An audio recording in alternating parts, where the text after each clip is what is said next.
பச்சையம்மன் ஜோதிட நண்பர்களுக்கு அனைவருக்கும் வணக்கம். இன்று நாம் காணவிருக்கும் பதிவு மேஷராசினர் எந்த கோவிலுக்கு போகலாம், எந்த கடவுளை வணங்கலாம்ன்ற மாதிரி. இந்த மேஷராசியில் பார்த்தீங்கன்னா 3 நட்சத்திரங்கள் இருக்குது. அஸ்வினி, பரணி, கார்த்திகை. இந்த 3 நட்சத்திரக்காரங்களும் சேர்ந்தது தான் மேஷராசி.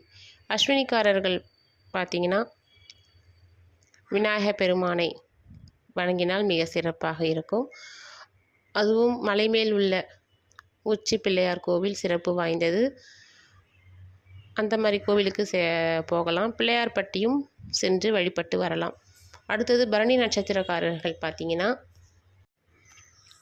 குரு பகவானை வணங்கி வந்தால் மிக சிறப்பாக இருக்கும். கார்த்திகை நட்சத்திரக்காரர்கள் சூரியன் என்பதால் நம்ம சிவபெருமானை வணங்கலாம். இந்த பொதுப்படையாக இந்த மேஷராசிக்காரர்கள் பார்த்தீங்கன்னா திருச்செந்தூருக்கு சென்று வழிபட்டு வரலாம். வருடத்திற்கு ஒரு முறை ஆலங்குடி குருஸ்தலம் அங்கேயும் சென்று வழிபட்டு வரலாம். திருவண்ணாமலை. இந்த 3 கோவில்களுக்கும் அடிக்கடி ரொட்டேஷனாக ஒரு 3 மாதத்துக்கு ஒரு தடவை இந்த கோவில் மாற்றி மாற்றி போயிட்டு வந்தால் ரொம்ப சிறப்பாகவே இருக்கும். இது எப்போவுமே இந்த சனி பயிற்சி, குரு பயிற்சி அப்படிலாம் இல்லாமல் எப்போவுமே இவங்க மேஷராசிக்காரர்கள் தொடர்ந்து மாற்றி மாற்றி போயிட்டு வந்தால் ரொம்ப சிறப்பாக இருக்கும். அதை விட ரொம்ப ரொம்ப முக்கியமான ஸ்தலம் இந்த மேஷராசினருக்கு திருவண்ணாமலையார்.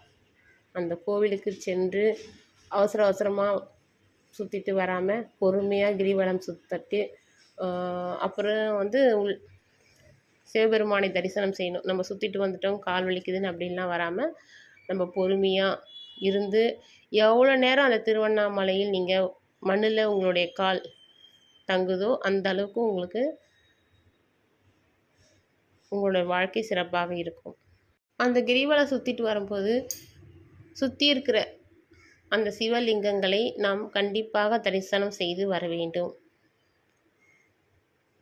நம்ம வெளியேந்தே கும்பிட்டுட்டு வரதெல்லாம் இல்லாமல் பொறுமையாக, அதுக்கு நீங்கள் சாதாரண நாட்களில் கூட செல்லலாம். விசேஷமான நாட்களில் தான் செல்லணுன்ற அவசியம் இல்லை. சாதாரண நாட்களில் இந்த பிரதோஷ நாட்களில் போங்க, கொஞ்சம் ஓரளவுக்கு நீங்கள் ஃப்ரீயாக சுற்ற முடியும். அந்த 4:30 to 6 அந்த டைமில், இப்போ சாதாரண நாளில் தான் என்னால் போக முடியுது, பிரதோஷ நாளில் எனக்கு லீவ் கிடைக்கல அப்படின்றவங்க சாதாரண நாட்கள்லேயும் இந்த 4:30 to 6 ஈவினிங் டைமில் நீங்கள் கிரிவலம் சுற்றுற மாதிரி கூட பார்த்துக்குங்க. அதுவும் விசேஷமாக தான். ஒவ்வொரு நாளும் 4:30 to 6 சிவனுக்குரிய நேரம்தான். அதனால் நீங்கள் சாதாரண நாட்களாக இருந்தாலும் இந்த நேரத்தில் கிரிவலம் சுற்றுற மாதிரி பார்த்துக்கோங்க. சிவபெருமானை வணங்கிட்டு வாங்க, ரொம்ப சிறப்பாக இருக்கும். இது மேஷராசினருக்கு. நன்றி, வணக்கம்.